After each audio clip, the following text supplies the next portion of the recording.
What's up, good people? Mark Holmes here, and as always, I want to say thank you all for watching, commenting, subscribing, and being part of the Joe Boo Sports Report. Without you guys, as well as you ladies, you know that this literally does not work. Dropping off my buddy, Chef David. Appreciate him coming by and being part of the show. This was a great time, and I'm going to be 100% real with you guys. I am exhausted. This was great. I mean, we had a lot of people there. A lot of people, and everybody had a great time. Everybody had a wonderful time. The pulled pork was just what we needed for that sub. The whole sub went. We had pulled pork sliders. You know, the glizzies. Man, them damn glizzies are going like crazy, because I was like, okay, I got the pulled pork, I got the pot of chili. I said, I don't think I need to go crazy on the glizzies, which are hot dogs. I did 24, and I went back in there because I was going to get me one, and I was like, damn, all the glizzies are gone. I don't know if Rio stuffed them in his pocket or whatever on there, but it was a great event. And, you know, it's a lot. It's a lot to try and get that stuff together. I'm not going to be lie to you, man. Up at 6 o'clock in the morning to get the studio set up, cooking and making chili and getting all the stuff together and things. And it's a labor of love. I love doing it, and I love having people over. But this week started out really getting ready for this game on Thursday. Friday night, up all night with the smoker and everything else. But it was worth it to see the Cowboys go 3-1 and completely demoralize the Washington Commanders. Let me say, shout out to the NFC East.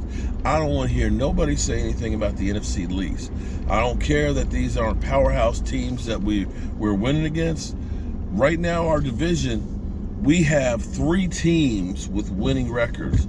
We got the Eagles at 4-0. We know they ain't played nobody yet, but that's okay. Well, that's okay. And I know you guys got a complex about that, but welcome to our world. That's what they said about us last year, you know, and everything else. And you even said that about us. Y'all ain't beat nobody.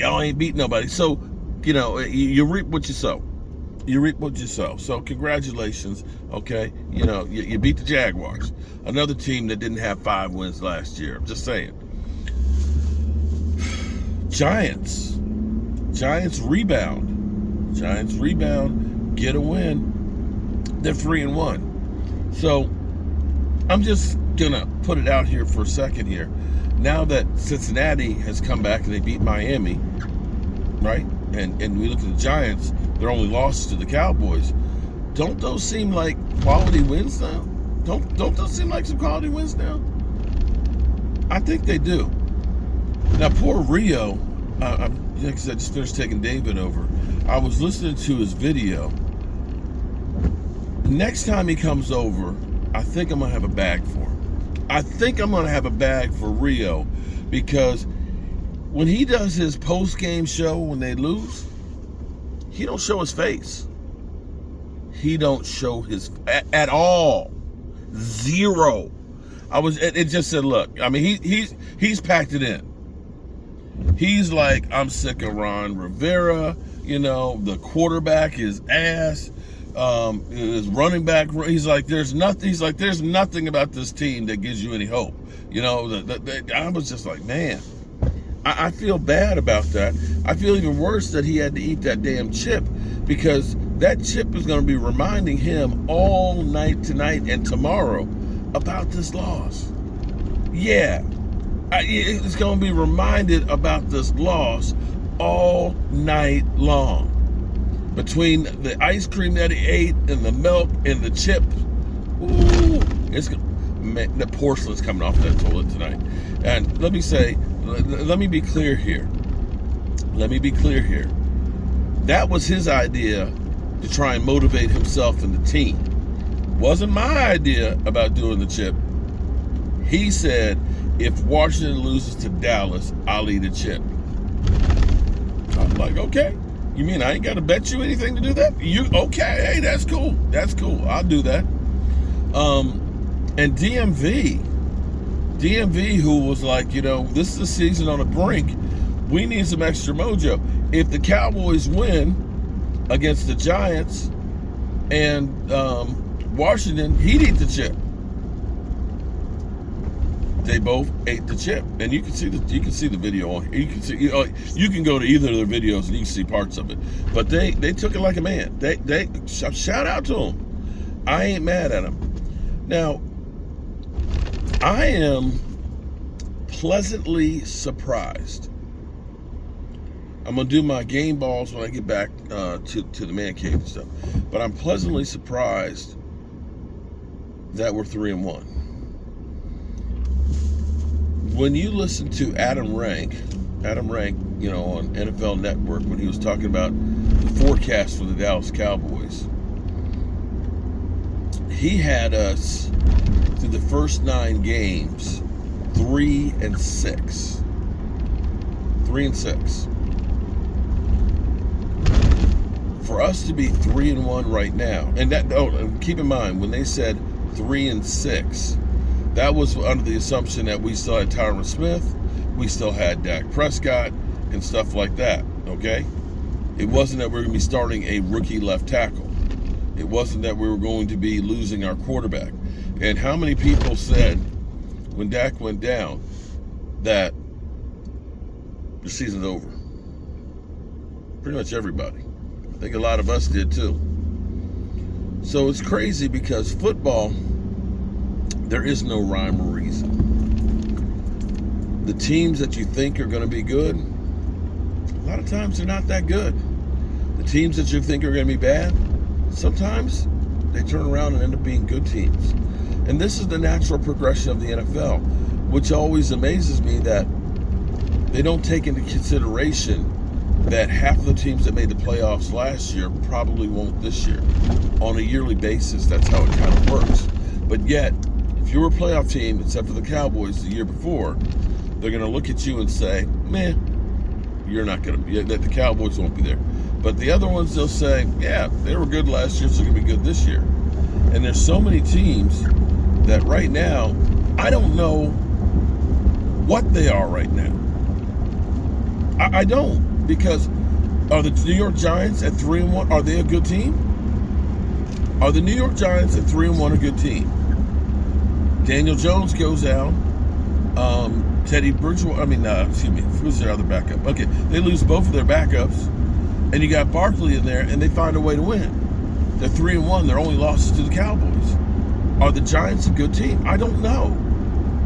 Minnesota Vikings, they find a way to beat New Orleans. They ended up beating Green Bay the first game of the week of the season. They get destroyed in prime time against the Eagles. They're 3-1. Are they a good team? I don't know. The Cowboys, us, we're 3-1 without Dak and without Tyron Smith.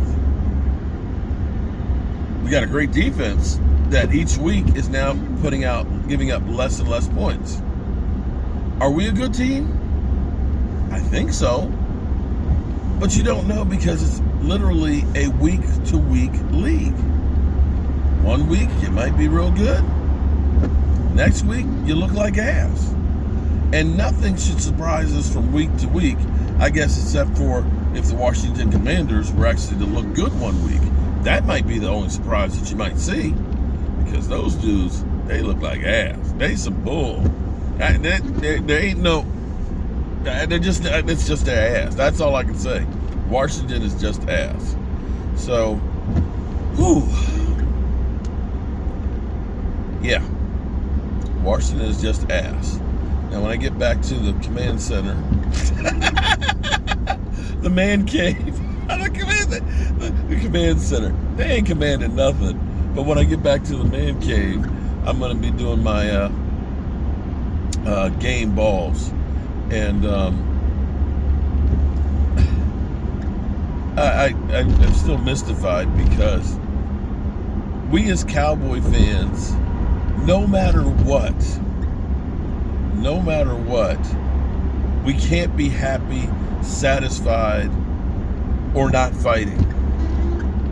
Because this whole thing of what if Cooper Rush does this? What if Cooper Rush does that? When should Dak get back? When should Dak? Dudes, right now, we're 3-1, okay? And teams that start out 3-1, 64% of the time make the playoffs, okay? How about we just say we have the Rams next week that will be playing on Monday night, so they have a short week. And let's focus in on the Rams as opposed to trying to have a fight about Cooper Rush and Dak Prescott, who should be playing. Okay? How about we do that? How about we're happy that we're not the Washington Commanders right now that don't have a single quarterback? Okay? How about we're happy that after the first week, most people said the season was over and they're ready to check out, that right now we're 3-1. Why can't we just enjoy that? Right? Alrighty, good people. As always, I appreciate all of you great fans and even you trolls. Peace.